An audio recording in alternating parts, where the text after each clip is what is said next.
ये कहानियाँ हमारे आसपास ही होती हैं, बस ज़रूरत होती है तो इन्हें तलाशने की। नमस्कार। आज मेरी कहानियों के सिलसिलों में जो कहानी मैं आपको सुनाने जा रहा हूँ उसका शीर्षक है घर वापसी।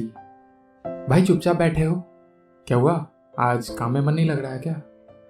राजू पसीने को अपने गमछे से पोंछता हुआ दूसरे हाथ से मेज घसीटता हुआ बर कर रहा था। बाबू जो उसके साथ काम करने वाला लड़का है आज थोड़ा सा ढीला लग रहा था।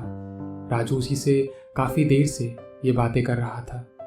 थोड़ी देर बाद जब बाबू को यह एहसास हो गया कि राजू वजह जाने बिना चुप नहीं होगा तो उसे सच बताने का इरादा करके एक मेज पर बैठ गया।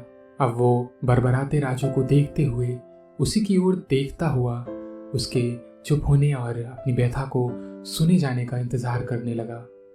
जब राजू चुप हो गया और उसकी नज़र बाबू पर पड़ी तो उसके हाथ रुके और वो अपने पसीने को पोंछता हुआ बेरुखी से बोला, बोल भी अब, कितने भाव खाएगा? यार आज जन्मदिन है मेरा और सुबह सुबह मालिक ने अच्छी तरह से बात भी नहीं की।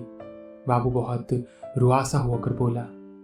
उसकी बात सुनते हुए राजू भी जरा उदास सा हो गया और बाबू के कंधे पर हाथ रखकर बिना कुछ कहे वहीं उसके बगल में आकर बैठ गया। कभी कभी आपको शब्द नहीं चाहिए किसी से हमदर्दी जताने के लिए, बहुत छोटा सा इशारा काफ़ी होता है। राजू जानता है कैसे इस तरह की मनोस्थितियों से निकला जाता है। 1.5 साल पहले अपने बाबू की मार के डर से रानीखेत से दिल्ली भाग आया था। राजू यहाँ आकर कुछ दिन सड़कों पर ही घूमता रहा। फिर जब जेब से पैसों की पकड़ ढीली हो गई और खाने के लाले पड़ गए तो घर की याद और माँ के हाथ के खाने का सुकून दोनों याद आने लगे। लेकिन बाबा का डर घर जाने वाले कदमों को बार बार रोक देता था। मिन्नतों के बाद एक ढाबे वाले ने खाने के बदले में मेज साफ करने और जूठे बर्तनों को धोने की शर्त उसके सामने रख दी।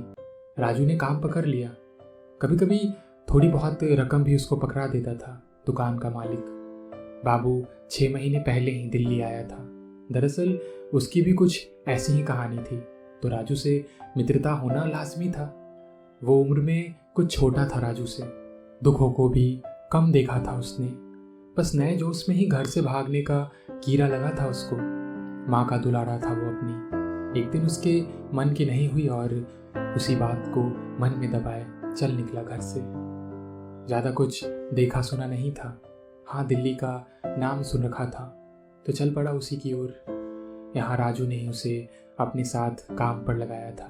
एक दिन सड़क पर दोनों के रास्ते टकरा गए और फिर एक हो गए। उसके बाद ही राजू को पता चला था कि वो भी उसी के आसपास के गांव का है। अब दोनों मिलकर एक दूसरे का साथ भी निभाते और एक दूसरे का दुख भी बांट लेते थे। गुजरते वक्त के साथ राजू थोड़ा समझने लगा था कि उसे केवल छोटी सी बात पर भागने के बजाय डटकर मुश्किल का सामना करना चाहिए था।